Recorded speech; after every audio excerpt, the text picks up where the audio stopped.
Encounter হয়েছে, অত্যন্ত খুশি হয়েছি। কারণ বিগত যে সরকার ছিলেন সেই সরকার তো আমরা দেখেছি যারা জঘন্যতম থেকে জঘন্যতম অপরাধ করেছে তাদেরকে বাঁচানোর জন্য মরিয়া হয়ে উঠেছিলেন। এবং আপনারা জানেন যে হাইকোর্ট থেকে 14টা পিপি চেঞ্জ করা হয়েছিল সেই জঘন্যতম অপরাধীদেরকে বাঁচানোর জন্য। আজকে বিগত সরকার যদি দৃষ্টান্তমূলক থেকে দৃষ্টান্তমূলক সাজা দিতেন দোষীদের, তাহলে আজকে 2026-এ এসে এই একটা ফুটফুটে শিশুকে হারাতে হতো না। বারুইপুরে পুলিশের এনকাউন্টারে মৃত্যু অন্যতম অভিযুক্ত প্রভাস মণ্ডলের। আর এই এনকাউন্টারের পর কি বলছেন কামদুনির নিহত ছাত্রীর দাদা? আপনারা জানেন 7ই জুন 2013 সালে কামদুনিতে ঠিক যেভাবে কলেজ ছাত্রীকে ধর্ষণের পর খুন করা হয় এবং সেই ঘটনায় কিন্তু গোটা রাজ্যে শোরগোল পড়ে যায়।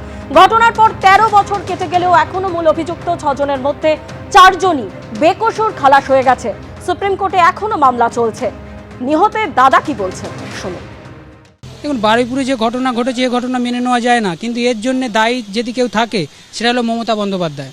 উনি 15 বছর যখন ক্ষমতায় ছিল, দিকে তো অনেক পাকশিট থেকে শুরু করে কামদুন থেকে গাইঘাটা থেকে অনেক জায়গায় গণধর্ষণ খুন হয়েছিল, সমস্ত কেস উনি তদন্ত করছিল, ওনার সিআইডি ওনার পুলিশ তদন্ত করছিল, কিন্তু একটাও ন্যায় বিচার এই মমতা বন্দ্যোপাধ্যায় দিতে পারেনি।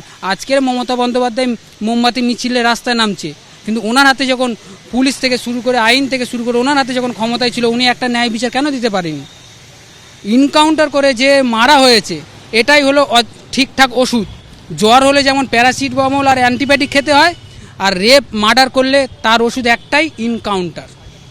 আমরা ন্যায় বিচার পাইনি। কারণ আমরা কেন ন্যায় বিচার পাইনি, কেন মমতা বন্দ্যোপাধ্যায় ন্যায় বিচার দিতে পারেনি? ভোট ব্যাংকিং বাঁচানোর জন্যে তাদেরকে ছেড়ে দেওয়া হয়েছে। আমাদের ঘটনাটা ঘটিয়েছিল কে? তৃণমূল প্রধানের ভাইপো। যেমন সন্দেশখালীতে শেখ শাহজাহান রাজত্ব চালাতো, কামদুনি শাসন এলাকায় আনসার আলী তার সহকর্মীরা রাজত্ব চালাতো। আমার দিদি সেদিনকে বাড়ি ফিরছিল, আমার দিদির গণধর্ষণ ও খুন করে। এটা মমতা বন্দ্যোপাধ্যায়ের নির্দেশে পোস্টমর্টম রিপোর্ট পুরো ভুলভাল করেছে। সরকার কড়া পদক্ষেপ নিয়েছে এবং কোনো অপরাধীকেই যে ছেড়ে রাখা যাবে না, কোনো রাজনৈতিক নেতার আশীর্বাদে কেউ বাঁচতে পারবে না, এই ঘটনা সেটাই প্রমাণ করলো। কিন্তু একই সঙ্গে সঙ্গে আমি মুখ্যমন্ত্রীকে এই আবেদনও জানাচ্ছি যে কামদুনি কাণ্ডে যেভাবে রাজ্য প্রশাসন তদন্ত করেছিল এবং মুষ্টিমেয় কিছু মানুষকে তোষণের জন্য আজকে কামদুনির নির্যাতিতা বিচার পাননি, বেকসুর খালাস হয়ে গিয়েছিল কোর্ট থেকে। এই ফাইল নতুন করে ওপেন করা। পুলিশের রিভলভার কেড়ে নিচ্ছে, সেখানে পুলিশ একা নেই, পুলিশের সঙ্গে অনেক পুলিশ আছে যারা সেই ঘটনাটা পরিদর্শন করতে যাচ্ছে, সেটাকে রিকনস্ট্রাক্ট করতে যাবে, অর্থাৎ কেমন করে ঘটনা ঘটেছিল তা তদন্ত করতে যাচ্ছে। সেখানে এক ভ্যানওয়ালা আছে চুল্লুখোর মাদকখোর, যে ধর্ষণ করে খুন করেছে, সে রিভলভার কেড়ে নিল, আবার গুলিও চালালো, পালাতেও গেল, পুলিশে গুলি করতে হলো। পুলিশ কোথায় আমাদের? অথচ সেই লোকটাকে খালি হাতে একটা যুবক দেখছি টিভিতে ধরে নিয়ে যাচ্ছে থানাতে। বলুন, সে স্বীকার করছে মারের আগেই। তাহলে আজকে পশ্চিমবঙ্গের পুলিশটা কোথায় আছে বলুন আমাকে? এই পুলিশ দিয়ে কী করে পশ্চিমবঙ্গের আইন শৃঙ্খলা রক্ষা হবে, এটা আমার কাছে একটা বড় প্রশ্ন।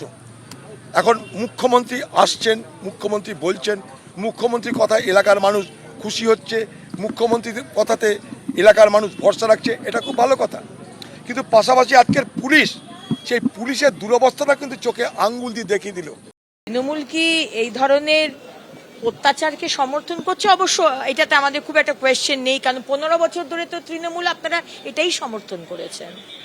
যাদের ধর্ষণ হয়েছে আমাদের মহিলাদের, তাদেরকে অপমান করা হয়েছে, আমাদের ক্যারেক্টার নিয়ে কাটাছেড়া করা হয়েছে, 8টার পর বেরোনো যাবে না, সর্দি কাশির মতো ধর্ষণও একটা জিনিস, রেট বেঁধে দেওয়া হয়েছে, অপমান করা হয়েছে। আপনারা যে এই কথাটা বলবেন এটাই তো স্বাভাবিক, কিন্তু বাংলার মানুষের জবাব দেবে। কেউ ধর্ষণ করেছে, তাকে ধরা হয়েছে, তাকে ক্রাইম সিনকে দেখাবার জন্য যখন তাকে নিয়ে যাওয়া হচ্ছে, সে চালাকি করে পালাবার চেষ্টা করছে, তখন তাকে মারা হচ্ছে।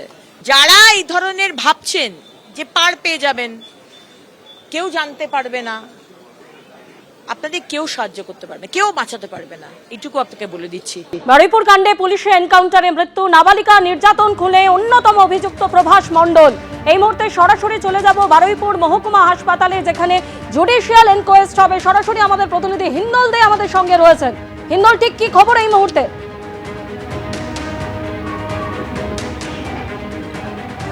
একেবারেই তুমি দেখতে পাচ্ছ যে জুডিশিয়াল ইনকোয়েস্টের সমস্ত কিন্তু প্রক্রিয়া চলছে এবং তুমি দেখতেই পাচ্ছ জাজ নিয়ে এসেছেন এবং এর আগে ম্যাজিস্ট্রেট ইনকোয়েস্ট সম্পন্ন হয়েছে। এবার জুডিশিয়াল ইনকোয়েস্টের পর তার পরবর্তী ক্ষেত্রে কিন্তু দেহ নিয়ে যাওয়া হবে ময়নাতদন্তের জন্য কাটাপুকুর মর্গে। এবং তুমি দেখতেই পাচ্ছ বারুইপুর পুলিশ জেলার পুলিশ তারা কিন্তু রয়েছে এবং ইতিমধ্যেই কিন্তু সেই জুডিশিয়াল ইনকোয়েস্ট কিন্তু সম্পূর্ণ হলো সেটাই দেখা গেল। এবং এক্ষেত্রে যেটা বারংবার অভিযোগ আসছিল যেটা যে এই যে মর্মান্তিক নারকীয় খুনের ঘটনা যেটা ঘটেছে, যেই খুনের ঘটনায় যে একাধিক ব্যক্তির নাম আসছিল তাদের মধ্যে 4 জনকে পুলিশ গ্রেফতার করেছিল। তাদের মধ্যে অন্যতম অভিযুক্ত এই প্রভাস মণ্ডল, যাকে পুলিশ এনকাউন্টার করে, তাতে তার মৃত্যু হয়। এবং পুলিশ এনকাউন্টারের মৃত্যুর কারণ কি? কেননা পুলিশকে লক্ষ্য করেই এই প্রভাস মণ্ডল গুলি চালিয়েছিল 1 রাউন্ড এবং পরবর্তী ক্ষেত্রে পুলিশ 2 রাউন্ড গুলি ছোড়ে এবং সেই গুলি কিন্তু প্রভাস মণ্ডলের বুকের ডান দিকের পাঁজরের নিচে ঠিক এরকম জায়গায় লাগে এবং একটা পেটের মাঝ বরাবর জায়গায় লাগে এবং এই দুটি গুলি লাগার পর সে লুটিয়ে পড়ে। তৎক্ষণাৎ পুলিশের আধিকারিক যারা ছিলেন তারাই কিন্তু বারুইপুর মহকুমা হাসপাতালে তাকে নিয়ে আসে, প্রভাস মণ্ডলকে নিয়ে আসা হয় রাতের বেলা এবং তারপরে চিকিৎসকেরা তাকে মৃত বলে ঘোষণা করেন। এই ঘটনার পর পুলিশ ইনকোয়েস্ট যেমন কমপ্লিট হয়, ম্যাজিস্ট্রেট ইনকোয়েস্ট কমপ্লিট হওয়ার পর জুডিশিয়াল ইনকোয়েস্ট সেটাও কিন্তু সম্পন্ন হলো। তুমি দেখতেই পাচ্ছ যে এখানে কিন্তু কেন্দ্রীয় বাহিনীর জওয়ানরা তারা রয়েছেন, তারা একেবারে যেখানে ইনকোয়েস্ট হচ্ছে ঠিক তার বাইরে এভাবে গার্ডরেল দিয়ে ঘিরে রাখা হয়েছে।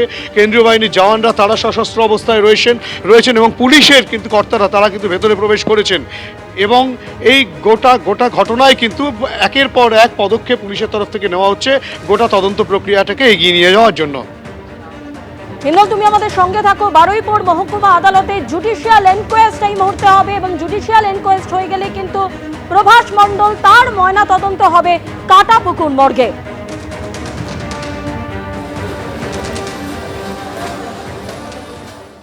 এবিপি আনন্দ এগিয়ে থাকে, এগিয়ে রাখে।